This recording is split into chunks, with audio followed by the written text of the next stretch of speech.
Terima kasih. Assalamualaikum warahmatullahi wabarakatuh. Selamat datang di podcast FM Rumah Sakit Fatma Medica. Kali ini kita kedatangan tamu yang sangat spesial. Dr. Fendi, spesialis penyakit dalam. Dr. Fendi ini dokter di Rumah Sakit Fatma Medica.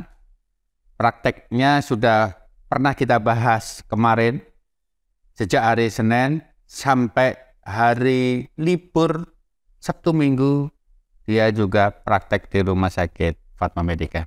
Selamat datang, Dr. Fendi. Selamat datang. Kabarnya hari ini? Alhamdulillah baik, Dok. Ya, Sehat ya? sehat. Ya. Dan tetap semangat. Oh, harus semangat ya. Harus semangat ya. Kemarin saya lihat di YouTube-nya Rumah Sakit Fatma Medica, viewernya Dr. Fendi membahas tentang GERD itu 15.000. Gak nyangka tapi, Dok. Iya, kayaknya orang pengen tahu rumah sakit itu bukan hanya pengen tahu pelayanan, kayaknya pengen diterangkan beberapa penyakit. Iya. Kadang-kadang memang pasien itu kan butuh penjelasan yang lebih ya. Jadi ya selain obatnya tokcer juga harus penerangannya juga harus bagus. Harus penyampaiannya. Iya. 5 hari yang lalu atau enggak 3 hari yang lalu itu Dr. Fendi, kami dapat umpan balik dari pasiennya Dr. Fendi. Oh. Dokternya ganteng. Menerangkannya itu dengan jelas dan paham. Alhamdulillah. Dan pasien merasa terima kasih sekali ditangani sama Dr. Fendi di ruangan di rawat inap. Ya pokoknya intinya saya kerja itu ibadah, Dok. Jadi Alhamdulillah. sebisa mungkin pasien nggak cuman masuk terus sembuh, yang penting dia merasa nyaman di sini. Alhamdulillah. Ya.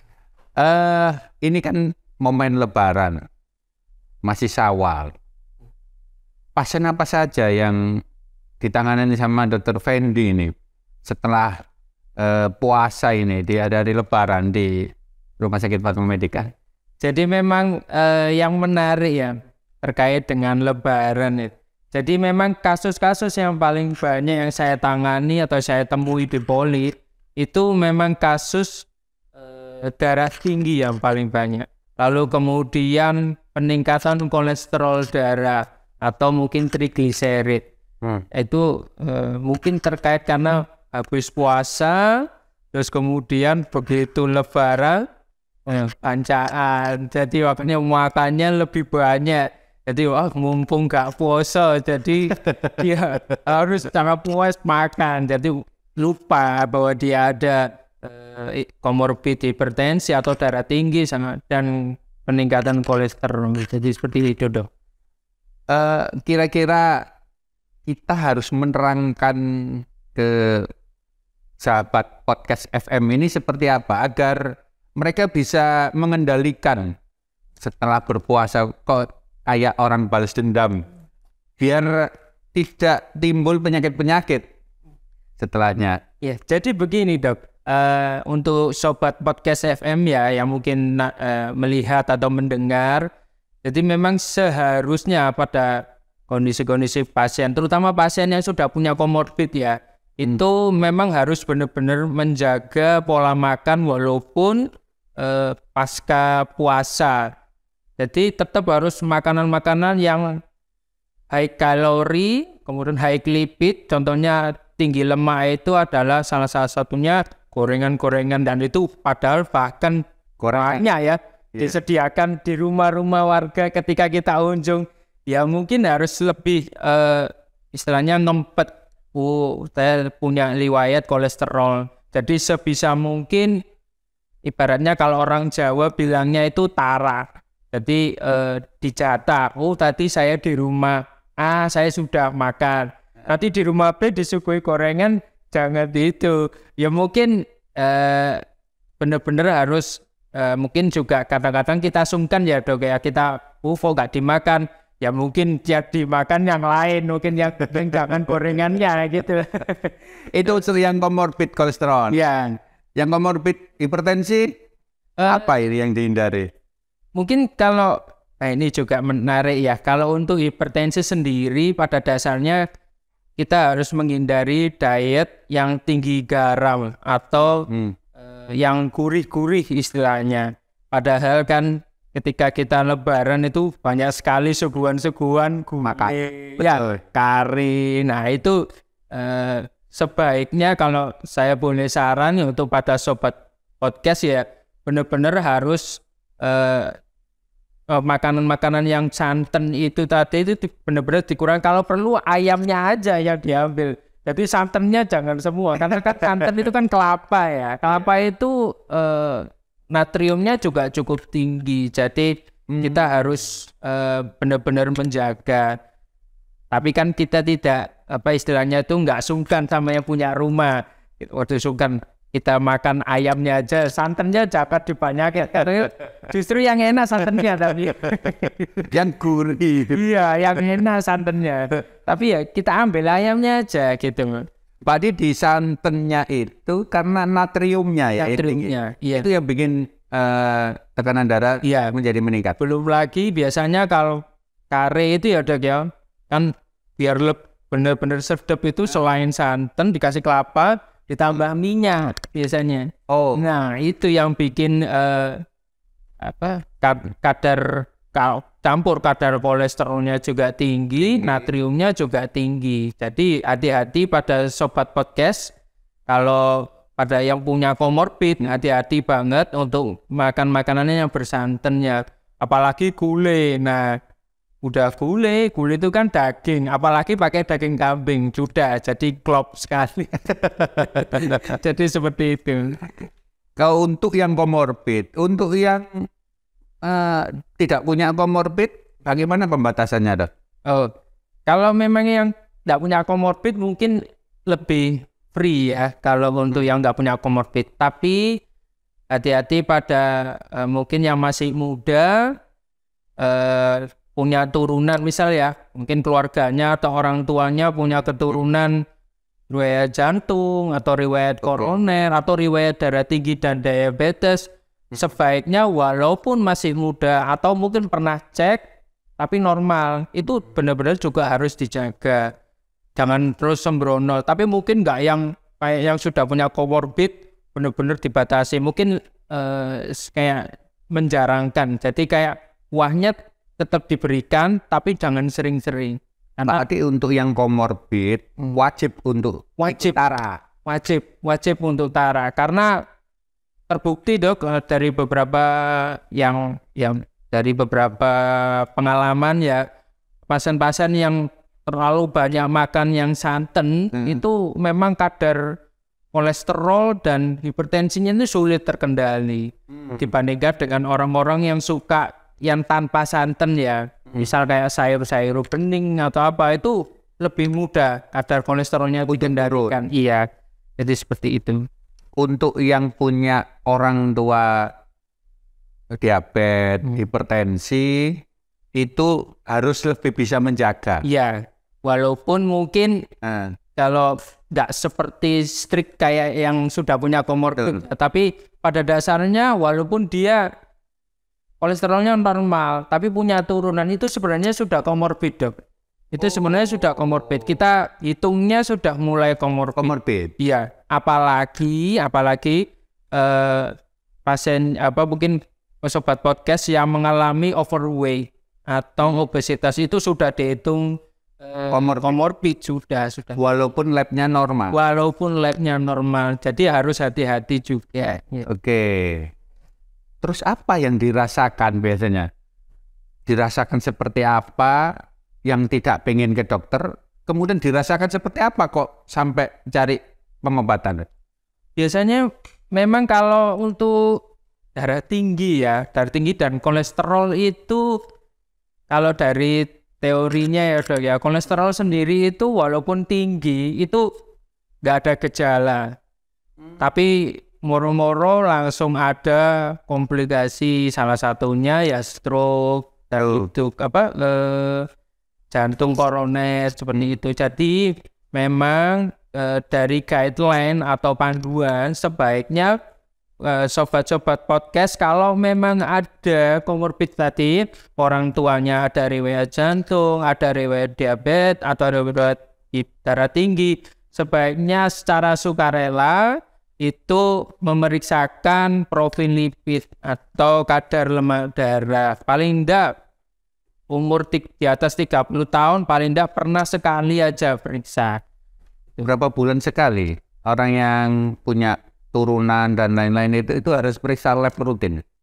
Kalau untuk misal nih dok, pasiennya usia 30 tahun, kemudian hasil labnya normal ya, tapi dia punya riwayat keluarga hipertensi ya, itu biasanya disarankan kalau di guideline-nya ya, itu nggak perlu yang tiap tahun, tiap 2 tahun atau 3 tahun itu diperiksa. Nanti dia umur 40 tahun lebih sering lagi. Tiap tahun dia periksa untuk profil lipid. Selain profil lipid sebaiknya juga diperiksakan gula darah juga. Karena itu gula darah, kolesterol itu suatu penyakit metabolik ya istilahnya ya. Itu selalu terkait. Kalau nggak diabetesnya tinggi, pasti kolesterolnya juga ikut tinggi. Itu memang ada salah patofisiologi itu saling terkait. Untuk yang sudah kena kolesterol dan darah tinggi itu labnya berapa bulan sekali? Oke, mungkin jadi untuk yang kolesterol tinggi itu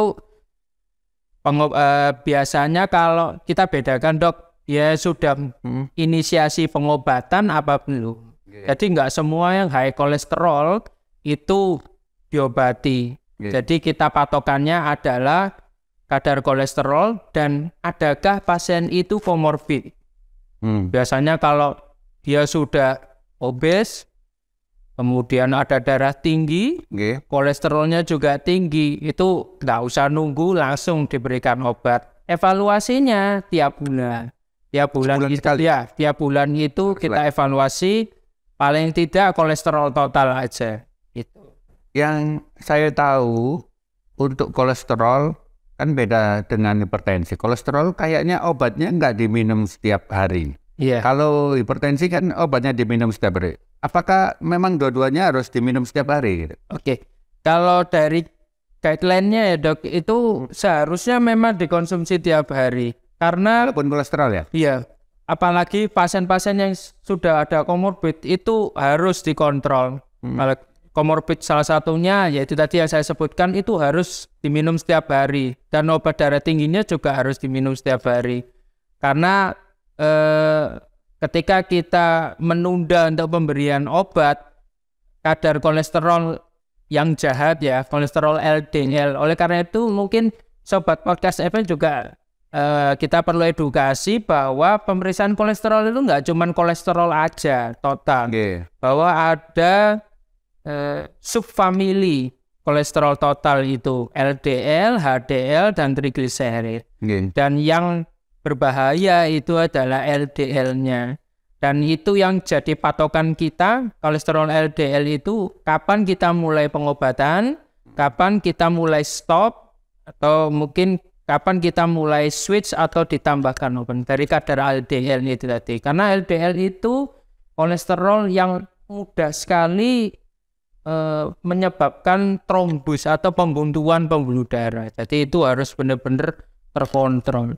Tadi nggak mesti dilihat dari kolesterol totalnya, tapi yang mesti diperhatikan itu LDL. LDL. Kadang ada kok dok.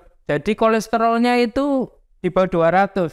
Tapi LDL-nya itu 150, itu sudah tinggi itu.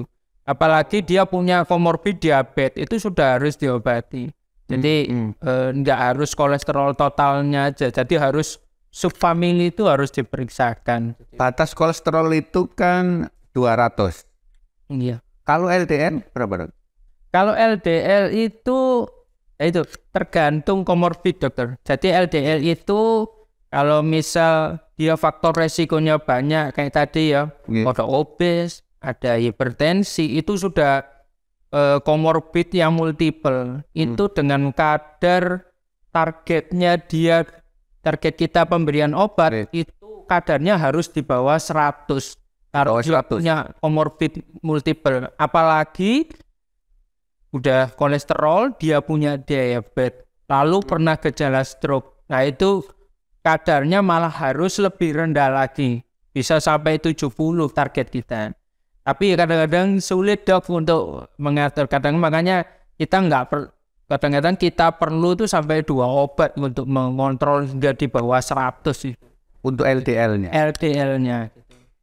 Untuk TG-nya sendiri itu kan subfamilinya kolesterol. Iya. Itu kok kebanyakan berhubungan dengan yang manis-manis? Ya, memang trigliserid itu kan sebenarnya kan dibentuk akibat kegagalan liver untuk membentuk gula. Istilahnya itu trigliserid itu kan lemak ya, lemak yang terakumulasi di dalam vaskuler, pembuluh darah atau di badan. Jadi ketika kondisi misal pasien diabetes ya, itu kan terjadi suatu kondisi yang namanya resistensi insulin. Jadi liver itu tidak bisa memasukkan gula untuk dimetabolisme, sehingga oleh sel liver itu memproduksi, dia kompensasinya adalah memproduksi trigliserid lebih gede untuk mengkompensasi karena dianggap gula itu tidak bisa dimanfaatkan karena resistensi tadi. Sehingga liver secara otomatis membentuk trigliserid banyak sebagai bahan bakar pengganti. Nah itu pengganti. Ya, padahal seharusnya itu semu. Gulanya numpuk di dalam darah, TG-nya juga banyak di dalam darah karena diproduksi secara semu oleh liver. Karena dia menganggap gulanya gulanya rendah nih, padahal seharusnya bukan karena gula darahnya yang rendah, karena selnya nggak sensitif terhadap gula karena resistensi itu, sehingga sel liver secara kompensasi dia membentuk trigliserid itu lebih banyak, sehingga karena trigliserid yang terlalu banyak itu tadi banyak menumpuk di jaringan-jaringan perut biasanya. Jadi gulanya itu nggak pernah tinggi, tapi TG-nya itu tinggi, itu perlu obat nggak? Nah, biasanya patokannya untuk trigliserid sendiri kapan perlu obat? Kalau dari guideline itu biasanya dengan patokan minimal di atas 250 baru pakai obat. Jadi kalau memang 250 dia itu karena trigliserid itu ada derajatnya juga. Hiper TG rendah, hiper TG sedang, sama hiper TG tinggi. Biasanya tinggi itu di atas 500. Itu biasanya yang perlu pengobatan golongan gevibrosin atau fenofibrat seperti itu. Itu yang di atas 500. 500. Kalau yang mungkin di kisaran angka 250 hingga 300 itu cukup dengan nggak perlu yang langsung fenofibrat. Kita berikan atur pola makan sama diberikan golongan obat yang statin itu cukup. Jadi nggak perlu langsung yang fenofibrat. Statin itu berarti obat kolesterol itu? Obat kolesterol. Tapi dia lebih konsentrasinya lebih ke menurunkan LDL. Walaupun dia juga punya efek menurunkan TG juga, tapi nggak sebagus fenofibrat. Sehingga dari guideline ketika kadarnya di kisaran 250 hingga 300 cukup pakai statin aja. Nanti dievaluasi. Tapi kalau sudah beranjak 300 ke atas sudah perlu kombinasi untuk fenofibrat itu biasanya atau gevibrosil. Lah, yang pasien-pasien itu biasanya keluhannya kakinya keringgingan, tangannya keringgingan, atau tangannya kaku, itu mesti kolesterol, diabetes atau TG tinggi atau enggak mesti. Itu gejala keringgingan itu sebenarnya kan kalau istilah medis itu neuropati. Jadi neuropati itu sebenarnya penyebabnya enggak cuman diabetes, kolesterol, atau bisa jadi suatu penyakit rematik terjadi. Makanya kita keringgingan itu kalau pasiennya enggak ada komorbid, kita harus mencari kemungkinan, oh ini apakah ada kemungkinan penyakit rematik yang autoimun seperti itu bisa menyebabkan keringgingan nggak jelas seperti itu. Cuman keringgingan yang khas pada diabetes itu diabetes dan kolesterol juga biasanya itu keringgingannya itu simetris atau kanan kiri itu sama keluhannya. Jadi dan kalau bahasa Inggrisnya itu stock and gloves. Jadi seperti kayak kita pakai kaos kaki sama sarung. Jadi ya sekitar telapak ini aja, telapak tangan sama telapak kaki. Ya, seperti itu. Tapi kalau sudah sampai keringgingan atas-atasnya, nah itu perlu dicari. Misalnya mungkin rematik itu, atau mungkin pada usia tua golongan osteoartritis, atau mungkin apa istilahnya yang osteoporosis juga ada keluhan seperti keringgingan seperti itu. Tapi kalau yang diabetes itu khas mesti di telapak dan kanan kiri sama. Berat gitu. Ya keringingannya berat gitu. Ya kayak biasanya itu gejalanya macam-macam dok. Bisa cuman keringgingan, bisa cuman kayak terasa tebel, atau mungkin bahkan ada yang lebih tersiksa itu kayak seperti ditusuk jarum. Itu neuropati itu. Tadi itu ke arah kolesterol atau diabetes. Jadi simetris dan di daerah-daerah telapak tangan dan telapak kaki seperti itu. Ada orang itu kadang kalau duduk tidak bisa lama karena keringgingan, atau kakinya nekuk cepat keringgingan. Itu nggak menunjukkan bahwa peredaran darahnya karena kolesterolnya tinggi kemudian bikin keringgingan. Iya. Betul dok. Jadi pada pasien diabetes atau hiperkolesterol itu kalau dia mudah sekali keringgingan, kalau mungkin kita kalau yang orang Islam ya duduk tahiyat yang lama atau bersila, betul. Terus kemudian keringgingan wajar dok, karena kan posisi kita nekuk lama pasti keringgingan itu wajar, hal yang wajar. Tapi yang perlu red flag ya, yang mungkin yang perlu diperhatian khusus, kalau nggak ngapa-ngapain tiba-tiba keringgingan atau jalan dikit aja keringgingan, nah itu yang seperti dokter Alif bilang, kemungkinan vaskuler atau pembuluh darahnya ini nggak bagus ini pasien. Jadi hati-hati. Itu sudah jatuh dalam kondisi yang namanya penyakit arteri perifer atau penyakit di vaskuler pembuluh darah. Itu yang harus segera, makanya paling tidak untuk sobat podcast dengan kondisi yang mengalami diabetes yang ada gejala yang keringgingan nggak jelas walaupun aktivitas ringan, itu harus waspada. Gula darahnya harus segera terkontrol. Kolesterolnya juga harus terkontrol sehingga tidak sampai terjadi penyumbatan yang berat sehingga menyebabkan terjadi kondisi yang namanya luka diabetes. Itu bisa terjadi. Kalau terlalu lama nggak terkontrol. Seperti itu. Sekarang mungkin sahabat podcast FM minta keterangan. Kira-kira makanan apa saja ini yang perlu dikontrol? Apakah gorengan itu semua gorengan? Atau bisa diakali? Karena orang Gresik ya, saya bilang orang Gresik saja. Kalau makan gorengan, kalau nggak digoreng kayaknya rasanya nggak gurih. Lah, apakah ada? Kan banyak yang bilang, ini kalau pakai minyak kelapa, itu bisa naik. Tapi kalau, mungkin bisa nggak seberapa naik. Beda sama kelapa yang dari kelapa sawit. Itu bagaimana dok? Jadi memang untuk sobat podcast ya, untuk yang agar diabetes atau bagaimana sih pola makan yang baik ya untuk menjaga kadar darah tingginya bisa terkontrol sama kolesterol. Sebenarnya kedua penyakit ini nih hampir sama pola dietnya. Sebaiknya yang penting dietnya itu jangan terlalu tinggi natrium. Nah termasuk gorengan tadi. Kalau memang sebisa mungkin ya gorengan itu kalau saya menyarankan ya dok ya, itu sebaiknya pakailah minyak yang paling enggak minyak yang baru kalau memang kepengin ya. minyak yang benar-benar baru. Berarti artinya dia nggak boleh beli gorengan di luar-luar gitu.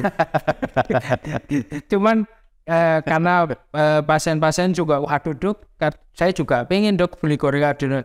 Ya kalau kamu kepingin nggak apa-apa, tapi bener-bener cuman tombol pingin aja. Karena minyak yang dipakai yang di gorengan di luar itu bolak-balik dipakai, itu kolesterolnya tambah tinggi kadar lemaknya. Yang jelas itu gorengan, minyak itu kalau minyak kelapa mungkin saya pernah dengar untuk minyak kelapa dan minyak kelapa sawit ya. Tapi itu nggak signifikan dok, karena tetap sama saja. Dia tetap beresiko untuk kadar lemaknya juga ikut tinggi. Lalu kemudian kadar natrium yang dianjurkan itu sebisa mungkin di bawah, kasarnya itu paling maksimal itu 2 gram sehari. Nah itu karena kalau 2 gram sehari masa itu benar-benar hambar. Jadi kalau saya bilang ke pasien, selama masakan kamu masih hambar, pasti gurih, berarti kamu masih 2 gram. Iya, itu lebih dari 2 gram. Kurang dari 2 gram itu pasti nggak ada rasanya. Terus kerupuk itu sebaiknya ya dijarangkan, karena kerupuk terutama yang di daerah Gresik ini kerupuk itu sangat asin sekali. Makan kalau nggak sama kerupuk nggak makan.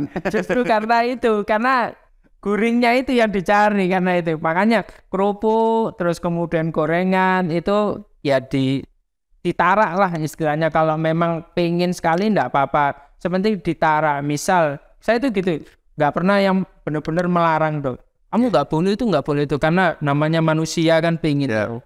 Tapi sebaiknya misal kamu biasanya gorengan tiap 2 hari sekali. Nah besok kamu jarangkan 4 hari sekali atau 3 hari sekali. Coba. Namanya orang pengen kan, nggak mungkin kita paksa harus nggak boleh loh. Nanti dia tambah stres nantinya. Tapi ya nomor 1 ya, saya juga sering menemui pasien, dia makan itu benar-benar bebas. Saya tuh nggak tarak dok. Tapi yang paling nomor 1 itu seneng pikiran saya. Nah itu nomor 1 itu menurut saya itu pikiran atau stres. Stres itu benar-benar harus pinter di-manage sebisa mungkin. Itu karena kalau stres ya tidak di-manage dengan baik, itu akan menimbulkan gula darah yang tinggi yang tidak terkontrol hingga hipertensi yang sulit terkontrol. Ya. Oke. Pembahasan yang terakhir ini sebenarnya menarik. Ini harus beberapa kali kita membahas di podcast FM. Karena hubungan stres dengan hipertensi dan stres yang berhubungan dengan diabetes. Itu kalau kita teruskan hari ini kayaknya terlalu panjang. Ya, itu nanti kita undang lagi. Baik ya. Karena kita waktunya sudah selesai. Nanti kalau terlalu panjang, sahabat podcast FM, kalau melihat itu kalau terlalu panjang ini nggak menarik. Nanti kita undang lagi. Oke, siap. Terima kasih Dr. Fendi atas kehadirannya di podcast FM, dan nanti akan sering kami undang lagi agar Dr. Fendi bisa memberikan pembelajaran kepada sahabat podcast FM Rumah Sakit Fatma Medika. Baik. Nanti harus sering mau kita ajak bincang-bincang tentang penyakit. Kita sudah punya tema yang baru. Stres berhubungan dengan diabetes, stres berhubungan dengan kolesterol. Oke, siap. Oleh karena kan tadi yang menarik, saya ini makan bebas, yang penting saya tidak stres. Itu sama dengan gini, aku nih gak ngerokok itu, tambah kakek penyakit. Itu juga menarik dok. Jadi nanti kita bahas lagi. Terima kasih Dr. Fendi. Terima kasih sahabat podcast FM Rumah Sakit Fatma Medika. Semoga pencerahan hari ini bisa memberikan pencerahan kepada sahabat podcast FM. Dan jangan lupa sahabat podcast FM, untuk yang melihat di podcast FM Rumah Sakit Fatma Medika, untuk like, subscribe, and share channelnya Rumah Sakit Fatma Medika. Terima kasih. Wassalamualaikum warahmatullahi wabarakatuh.